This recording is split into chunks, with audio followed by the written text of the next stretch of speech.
New data from state education officials shows that the percentage of teachers leaving North Carolina classrooms has actually declined for 3 years in a row. Now, technically, this is called the teacher attrition rate, and it's a key piece of data in the ongoing discussion about where we go as a state when it comes to teachers, to students, and parents. Dr. Terry Stoops is Vice President for Research, also the Director of Education Studies for the John Locke Foundation. He's been looking into the numbers, and he joins me now. Terry, welcome back. Thank you. First of all, give us a sense of what the data actually shows. Well, the data for this year shows that around 8% of the teacher workforce, so roughly 95,000 teachers in district schools, left the profession. This doesn't include, as it has in years past, the number of teachers that go from one district school to another district school. These are just teachers that left the profession. And the report details the reasons why the teachers report they have left the profession. So as in years past, there's a number of options that teachers can choose from when they leave, and they can tell researchers the reason why they left. And then researchers have gone one step further in the reports the last few years to look at the quality of those teachers, how they perform, how their students performed on state tests, where they were in their profession, etc. Before we get into a discussion of what teachers are saying about the fact that they're leaving 3 years in a row, then we've seen a decline here?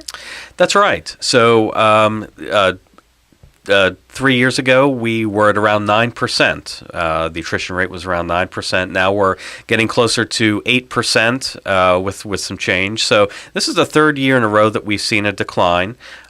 This is also in the midst of a string of teacher pay increases, so that might be a factor in why we're seeing a decline. But this is positive news. You would think it would be positive news for those who appreciate the fact that teachers are staying in the classroom. Why are they saying they're leaving? Well, as in years past, they're saying that they're leaving mostly for personal reasons or retirement. The story has largely been the same, even in years that we didn't quite calculate the rate in the same way, as the teachers are saying, listen, I've had a spouse move out of state, I've had various personal circumstances to deal with that don't allow me to stay in the classroom, or I've just decided to retire.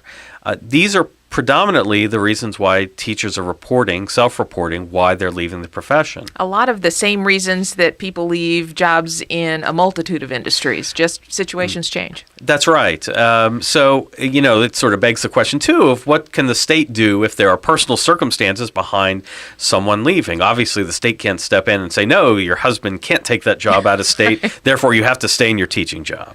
The reason that we're talking about this is, at least in part, the fact that there has been a narrative over the past several years among at least some advocates for public education in North Carolina. And the narrative has been that the current leadership of the General Assembly doesn't respect teachers, doesn't care about compensating teachers, and that lots and lots of teachers are therefore leaving North Carolina. But the data really refutes that narrative. It really does. So we don't have a teacher turnover problem in North Carolina, but we have the perception of a teacher turnover problem. And the perception is that things have gotten so bad under the Republican leadership that teachers can't wait to leave the profession for any number of other employment opportunities. That's just not the case. There is no teacher turnover problem in North Carolina, and these numbers play that out.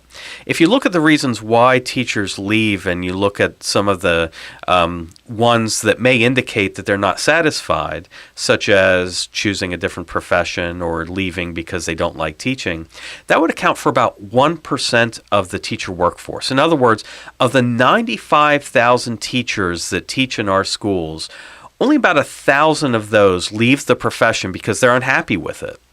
That's an extremely small number of folks that are discontented with the profession. And that discontentment may have nothing to do with the policies passed by the General Assembly. It may have everything to do with a principal that doesn't like them, with kids that don't respect them, or a district that doesn't think that they're doing a very good job. So the idea that teachers are leaving the profession in droves because of policies passed by the General Assembly is not backed by the data. And yet, that's all we hear when we turn on the TV or open the newspaper, is that things have gotten so bad for teachers that they can't wait to leave. In fact, over the past several years, we have seen raises in multiple years given to teachers, and yet part of that narrative is that there is not a respect that is reflected in teacher pay. That's right. And honestly, if I were on the left, I would say, look, the reason why the teacher attrition rate is getting so much better is because we're paying teachers more. But they don't want to say that for obvious reasons, because they don't want to let everyone know that things are actually a lot better as far as compensation. And we're not just talking about salary increases. We're talking about increases in benefit payments to teachers. So on top of the average teacher salary, we're looking at another $17,000 to $18,000 in benefits, the cost of which keeps going up and the cost of which the General Assembly keeps pouring money into. Terry, you mentioned something a few moments ago that I think is pretty fascinating. Evidently, researchers have gone beyond just asking teachers, why are you leaving? They actually are trying to look into the performance of teachers who are leaving versus those who are staying. Tell us more about that. Yes, well, and this is a real advancement in the teacher turnover report compared to previous years, is that they've started looking at the growth data. In other words, are the students that have these teachers growing by at least 1 year's worth of growth, according to the various metrics that we have in the state to be able to measure student growth. And what we find is that teachers that leave don't have the type of growth, don't have the type of growth scores that teachers do that stay in the profession. In other words, the teachers that leave are less quality teachers than those who stay. Now, this is good news, right?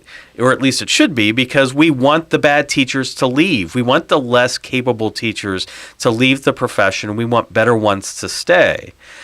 This is the benefit of attrition, is that we can make improvements in the teacher workforce when the good teachers stay and the bad teachers leave. And this report indicates that's exactly what's happening. Terry, if there are teachers who are less qualified for whatever reason, is there any thought of taking a look at how they are being trained to be classroom teachers? I mean, what's going on in education schools that, at least in some cases, appears to not be adequately preparing people for the reality of being in charge of a group of kids? Well, we started having that conversation, and then things in the UNC system sort of went awry. And so the discussion we started having about teacher education, and specifically how teachers are trained to teach reading, is something that was started just a year or two ago. But unfortunately, with turnover, with Margaret Spellings leaving in particular, this head of the UNC system. Head of the UNC system, unfortunately, that's going to put a stop to the really legitimate line of inquiry about whether schools of education are training teachers properly. Now, the other side of this is that a great deal of our teacher workforce, up to maybe as much as half of our teacher workforce, are trained in other states. So we have to consider whether the teacher training that is occurring in other states is up to par to what we could provide in North Carolina, because we import such a large percentage of our teachers from states that have a surplus of teacher candidates.